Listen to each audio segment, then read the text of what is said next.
Dorian stood in the long check-in line at the airport and looked at the beautiful profile of his beloved wife, Salome. She was one of those rare people whose profile was more beautiful than her facade. He didn't just love her, he adored her. It took him 30 years to find her, but she was worth every second of waiting. He couldn't help but smile at the sight of her boyish haircut, cute button nose, and chiseled lips. "What's so funny, Dor?" Salome asked with a soft smile, without turning her head. "It's okay, Sal, you're amazing," he replied proudly, examining her long, muscular legs, which showed off her yoga pants perfectly. Their relationship had its ups and downs. Dorian was not a simple man. He was a man of principles, and many of them. Not many people could live up to his high moral standards. The only one who succeeded was Sal. She herself was a difficult person, an uncompromising vegan, a minimalist, an environmental fanatic, and an orphanage volunteer. It's fair to say that if they hadn't met each other, they would most likely have remained single for a very long time. They met 2 years ago through their mutual friend Betty. Sal and Betty have been colleagues in the legal department of a large advertising agency for the past decade. Betty first dated Dorian. The spark between them ignited immediately, but their opposing worldviews and Dorian's unwillingness to compromise on almost anything made the continuation of their relationship virtually impossible. However, they ended up becoming good friends. It wasn't difficult for Betty to set him up with her best friend, Sal. They weren't a perfect couple. Dorian was only a vegetarian, not a vegan. He belonged to the right camp, and she belonged to the left. He loved dogs, and she loved cats. His Belgian shepherd didn't like her ginger cat. He preferred to spend time alone with himself, while she preferred communication, parties, and parties. However, the commonality between them exceeded their differences, and love blossomed instantly. 10 months after their first date, they got married. In 2 weeks, we should celebrate our first wedding anniversary. A month ago, Sal stopped taking birth control. They were ready to have children of their own. Dorian worked as a department manager for a large security company, a job arranged for him by one of his former commanders in the army. His service was shrouded in secrecy. Whatever he did for his country, he did it very well. He retired at 27 years old, having suffered too many losses. Despite his disappointment, his commanders and acquaintances happily helped him transition to civilian life. However, sometimes he was still called up to serve in the active reserve. This usually happened 3 or 4 times a year, and with very short notice. Luckily for him, it usually only lasted a few days. His friends and family knew not to ask any questions. Their upcoming trip was related to Sal's work and was a very joyful event. Once a year, her company suddenly took off for 4 days and 3 nights at an all-inclusive resort for employees and their spouses. In addition to free alcohol, 24 hours, 7 days a week, there were day and night parties with DJs, stand-up shows, small trips around the island, and special attractions. The company's management spared no expense. Dorian was still smiling adoringly at Sal when his phone rang. His smile faded when he noticed the phone number on the screen. "Do not answer!" Sal screamed hysterically. He scrunched his face into a pained grimace and shook his head, but still pressed the phone to his ear. "Yes, yes. Got it. I'm already leaving." "No," said Sal. "I'm so sorry," Dor whispered sincerely. "You know I have to go, but hey, have fun for both of us, okay?" Sal nodded, clearly depressed. He kissed her quickly, turned on his heel, and walked out of the terminal. Sal looked at him sadly when she felt a gentle hand on her shoulder. It was Betty. "You and I will have the best time of our lives," she promised her friend. "From now on, you will be with me." The flight and drive to the resort were relatively short, and check-in went smoothly. Luckily, Betty and her roommate, Lisa, didn't have a room too far from Sal's. Sal gasped when she saw the stunning deep blue bay, perfectly visible from the balcony of her room. The resort hotel rooms were scattered in rows on the hillside that sloped down to the beach. This is where all the restaurants, bars, clubs, and sports facilities were located. Luckily for Betty and Sal, their room wasn't too high on the hill. Otherwise, the climb back up the stairs might have been tiring. After a quick shower and change of clothes, Sal met up with her friends and they went down to the dining room to have lunch. Then we went to the bar. Returning to Betty and Lisa's room, they were in high spirits. Following them, Oscar and Ben, young copywriters who lived in the next room, entered without an invitation, with mischievous smiles. Oscar took out a huge one joint and asked if they wanted to celebrate. The girls giggled and nodded enthusiastically. "Where did you get it from?" Betty asked in surprise. "The employee who brought our luggage asked if we needed anything else," he replied smugly.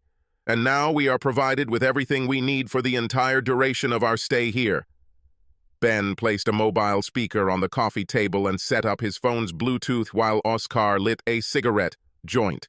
He took a deep breath and then handed it to Sal.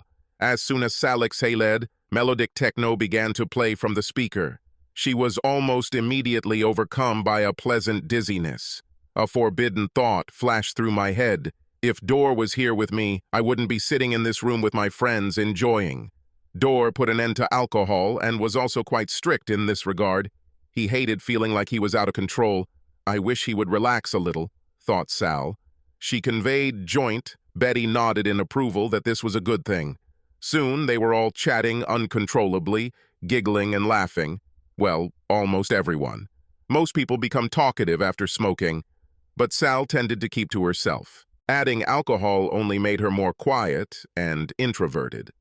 She sank into the chair with her eyes half closed, slowly shaking her head and shoulders, enjoying the music and the pleasant massage sensation that passed through her entire body. Ben went to his room and returned with a bottle of vodka, lemon juice, and disposable cups bought at duty-free. Betty made sure Sal got her drink in a glass.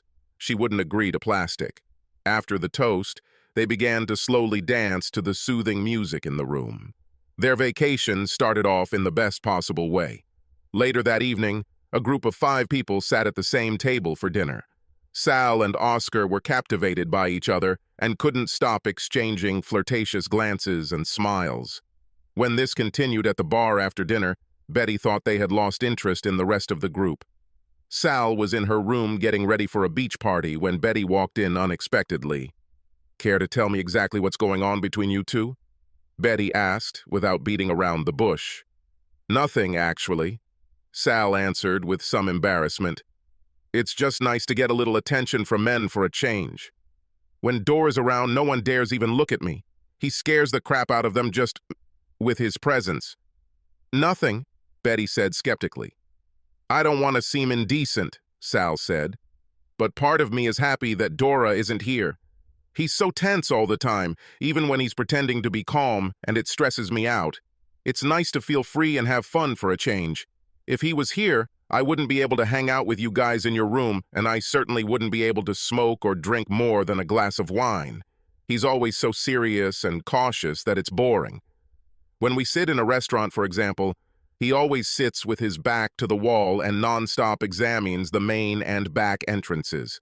He thinks I don't notice, but even when he's supposedly talking to me, he constantly looks at other customers and even at pedestrians outside the restaurant. Oscar gives me all his attention and does not play the eternal game of agents and spies." "It's not really a game," Betty said sternly. "It's not just that he's used to behaving this way. There is a possibility that someone is following him." "I know, but he's not here now. He left, and I was left alone. So now I have a few days to really relax. This is my first chance to relax a little in 2 years, and I'm going to make the most of it. Just be careful, okay?" "I will." Later that evening, Sal came to Betty's room again. She heard booming bass coming from the beach. She wasn't surprised to see Oscar and Ben sitting at the coffee table, holding drinks and smoking weed. When they saw her, their jaws dropped. She wore a short black dress with straps that left little to the imagination. 2. The men were literally salivating. Sal heard a noise from the bathroom. Betty and Lisa were still preening there. Oscar offered Sal a drink. When Betty and Lisa finally emerged, Oscar and Ben looked at each other knowingly. They felt like the happiest people on the island. There was a full moon that night. and the festivities on the beach needed little extra lighting. The party started with pop hits and then moved into electronic dance music. By 10 p.m., many of the vacationers could barely stand on their feet. Open bars made everyone too drunk. Things were pretty much the same for Betty's group. Besides the fact that they were drunk, they were also pretty stoned. Oscar wouldn't leave Sal's side, and Betty didn't like the way Sal let him put his hands on her here and there. Ben desperately tried to hit on Betty and Lisa, but was constantly rejected. There was nothing personal about it. They did the same with every man who bet on them and hit on them. No matter how drunk they were, they still knew that hooking up with a coworker was a bad idea. As midnight approached, the DJ began playing melodic techno, and the moderate, sensual beat really warmed things up on the temporary sand dance floor. Oscar and Sal slowly walked away from the rest of the group towards the edge of the crowd. When they thought they were anonymous enough, they moved closer and she threw her arms around his neck. In response, he grabbed her around the waist and placed his hands on her back, dangerously close to her ass. Apart from drinking too much, smoking, and sensual dancing was another factor that made this evening deadly for Sal. Her estrogen levels were at their peak. She was ovulating, and so she was very excited. At some point, Sal stopped caring about Dora, Betty, Lisa, or anyone else. All she cared about was releasing the sexual tension that had been building inside her all day and had reached a truly insane level. She turned and pressed her back against him, allowing him to wrap his hands around her lower abdomen. He ran his nose along the back of her neck, and she felt a delicious heat. At some point, she simply couldn't take it anymore. She grabbed his hand and pulled him along to the shore. When she decided they were far enough away from the party, and especially from Betty's prying eyes, she pounced on him with a wet and passionate kiss, letting her hands roam all over his body. "Follow me," she whispered in Oscar's ear. She quickly walked along the path leading to the stairs, and he followed her. She jumped up the stairs without looking up, deceiving herself that if she didn't see passers-by, then they couldn't see her either. When she and Oscar, breathless with excitement, reached her room, she had to hand him a magnetic card for the door. Her hands were too shaking to do it on her own. Oscar did a great job. He knew what was waiting for him on the other side, just like she did. Oscar wasn't as big or muscular as Dor, but he made up for it with more enthusiasm and stamina. The admiration she saw in his eyes pleased her self-esteem. She gave up all pretense and stopped counting. A mixture of booze, smoking, dancing, and sex eventually made itself felt. Sal simply collapsed from fatigue on her stomach on the mattress and began to drift off to sleep. She felt Oscar's body pressing on her back. However, she didn't care. She was already too far away. The last thing she remembered in the twilight of her consciousness was his deep groan. The next morning, Sal woke up with a terrible hangover, and Oscar was nowhere to be found. At first, everything was blurry. She didn't understand where she was.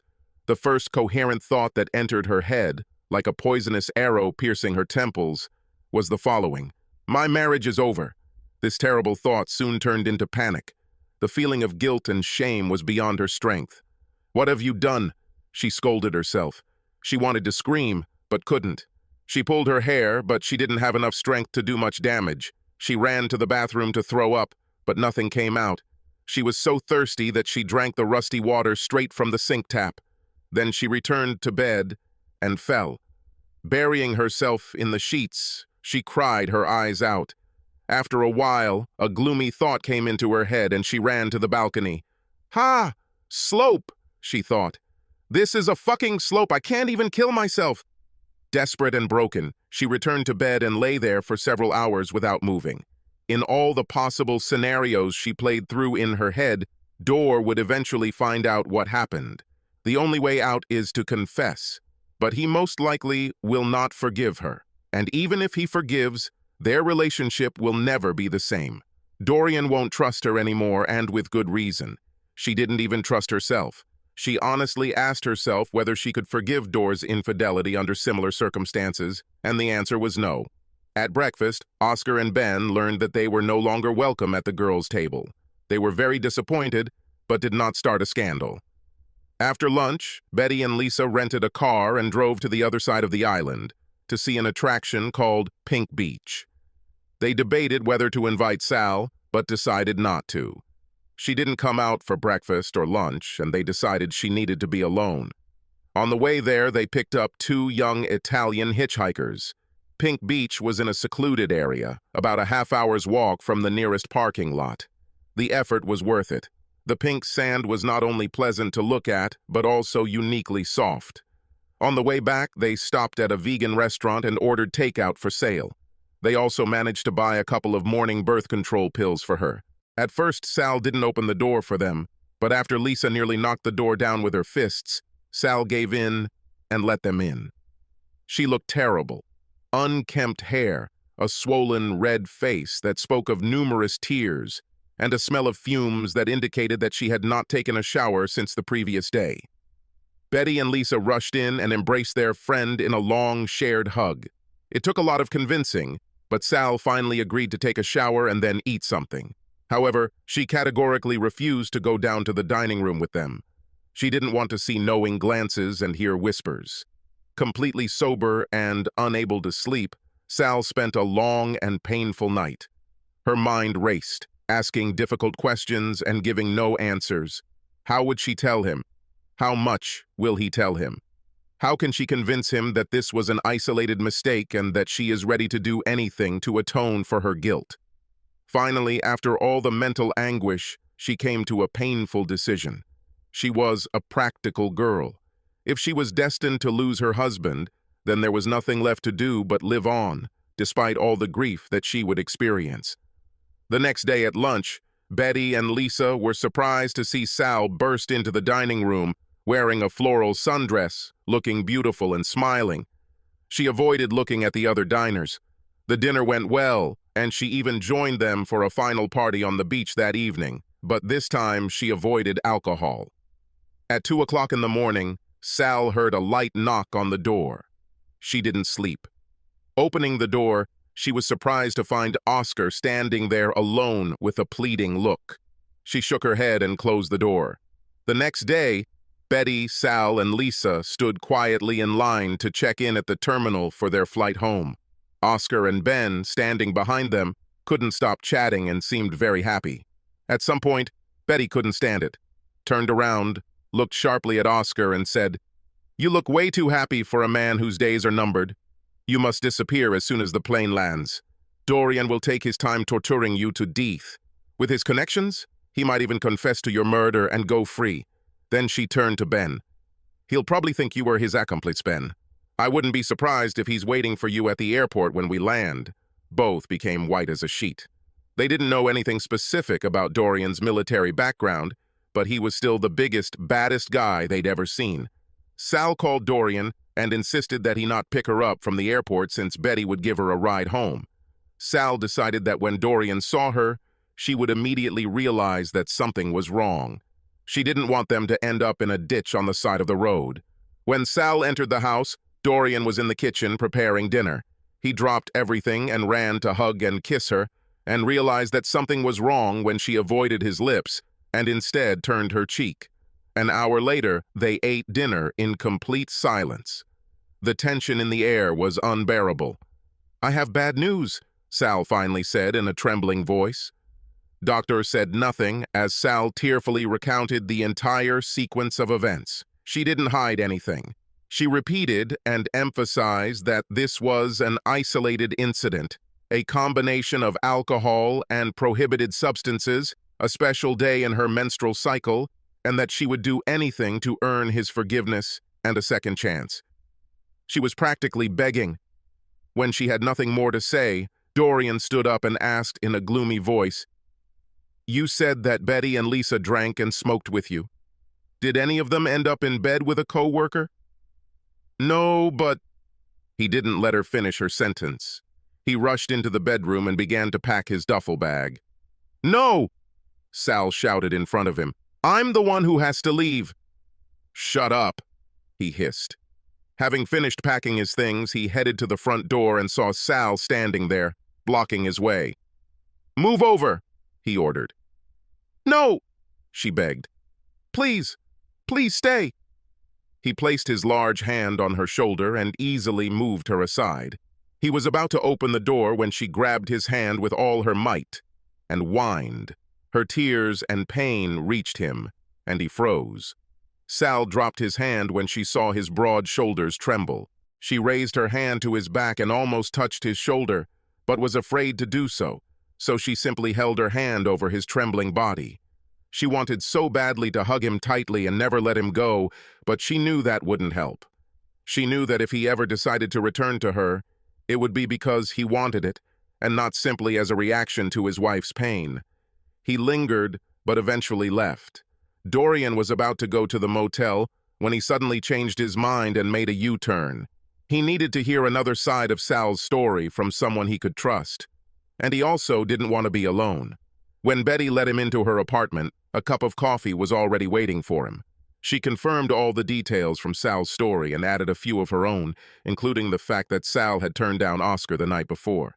She said that Sal did not stop crying for 2 days, and that at one point she even feared for her safety. She also begged him not to pursue Oscar because he wasn't worth the effort, and said she doubted he'd even show up for work on Monday. Dorian sat gloomily for an hour, silently staring at the floor. Finally, he stood up, went to the guest room, and closed the door behind him. Betty didn't think this was the right time to ask him for forgiveness or to move on with her life. He needs time to digest everything. At noon the next day, when Dorian still did not leave the room or answer her knock, she placed a tray of food near the door and told him that she was going to check on Sal. Sal was in worse shape than she had been 2 days ago. It took Betty a long time to convince her to eat and drink something. Luckily, she was too weak and listless to resist, as Betty dragged her into the bathroom and laid her in the bathtub. Closing the bathroom door behind her, Betty collapsed on the floor and burst into tears. The two people she loved the most were in a terrible situation, and she couldn't do anything to help them. The next day, Dorian had not yet left the guest room when Betty returned from work. She decided to cook a dinner that included all of his favorite vegetarian dishes, plus a special baked salmon. She smiled to herself with pleasure as she heard his bedroom door open and then the bathroom door close. Sitting down at the dinner table, he looked almost as usual. He even smiled and spoke more than usual. After dinner, they sat in the living room with a bottle of wine. "What are you planning to do?" asked Betty. "Get a divorce. Isn't it too hasty? She cheated on me at the first opportunity. If you hadn't gotten her those pills, she'd be carrying the bastard's baby right now. She made a terrible mistake, but she is only human. She won't make that mistake again. Hell no. Once she cheats, she won't stop. You don't believe in this cliché? I definitely believe it. She will never drink or smoke without you around. I doubt she'll even go anywhere without you other than work. For this to happen again, it doesn't have to be the same circumstances. They just have to be correct circumstances." Betty tilted her head and gave him a questioning look, but he simply looked at her meaningfully and smiled slyly. "Everyone deserves a second chance," she said. "Not a third, but a second. Sal deserves another chance. I will throw her to the wolves myself if she slips up again. I've known her for 10 years. She is a good person and loves you very much. Even good people cheat, and this is the same bad act. They don't deserve special treatment. I really think you're wrong, not just about all of us humans, but especially about Sal. We can all make critical mistakes when circumstances go right, or wrong, I guess. Why didn't you and Lisa make such a mistake? You're not even married.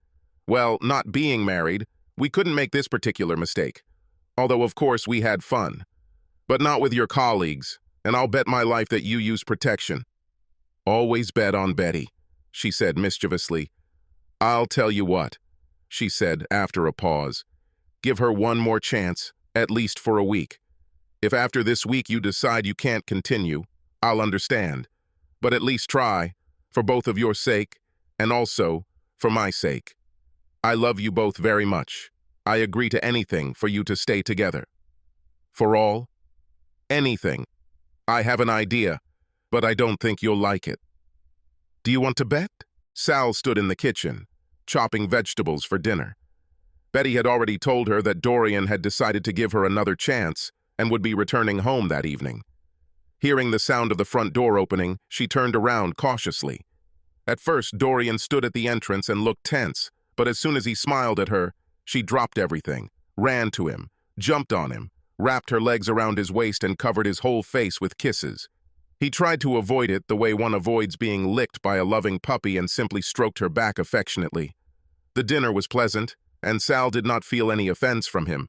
For the first time in a week, she was happy and hopeful. That night, in bed, he politely refused her advances. "It's too early for me," he explained, and she understood him. She didn't fool herself into thinking that in a moment, everything would return to normal. She had so much patience in the world because there was hope. In the days that followed, they went out to dinner and shopping, cuddled on the couch in front of the TV every evening, even kissed and lightly caressed. Everything looked promising.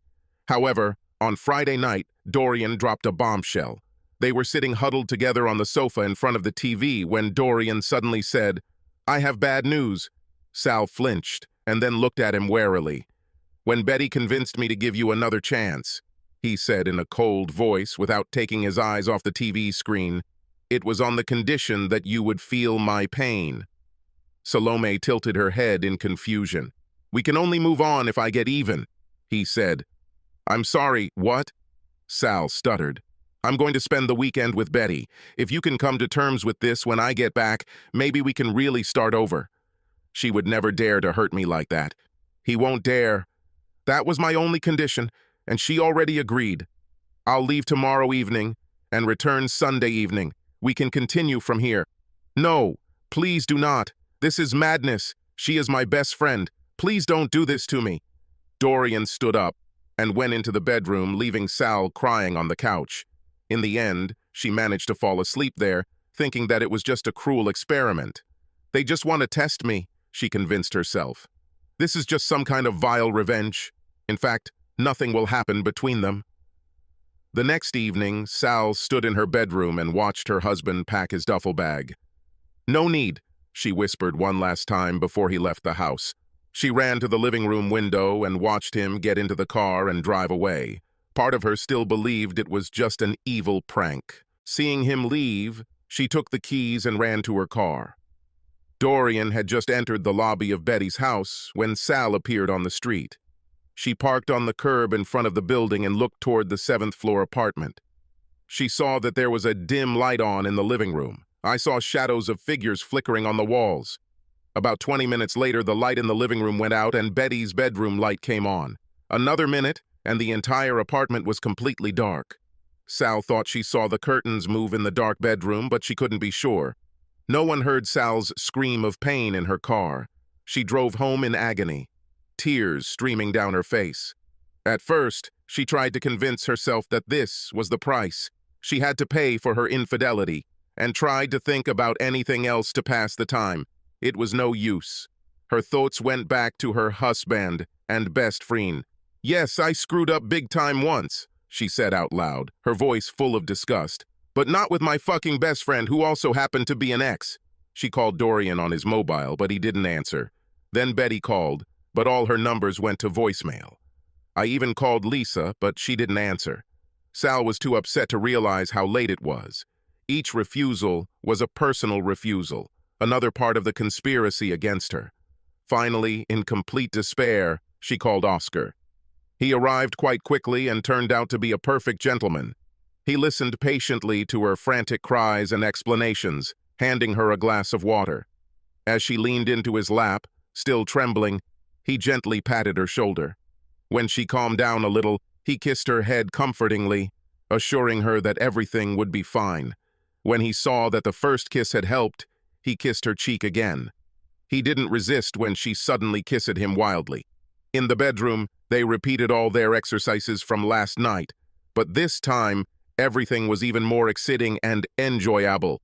For Sally, it was revenge sex, and there was nothing hotter. That night, Sal woke up from a deep sleep because the light came on in her bedroom. "Why does this idiot turn on the light when he goes to write?" she thought. She turned over in bed and felt her hand touch someone's body. If he's still in bed, then who turned on the light? She thought with horror. She propped herself up on her elbows and peered painfully at what seemed to be two figures. After a few agonizing seconds, her sleepy eyes were finally able to adjust to the light. She saw Dorian and Betty standing at the foot of the bed, looking at her naked body. Betty looked furious, and Dorian looked at her with pity and disgust, as if watching a gazelle being torn apart by a hyena. "You owe me $500, he told Betty without looking at her. "Yes, I should," she answered coldly. "You are right. I wouldn't have believed it if I hadn't seen it with my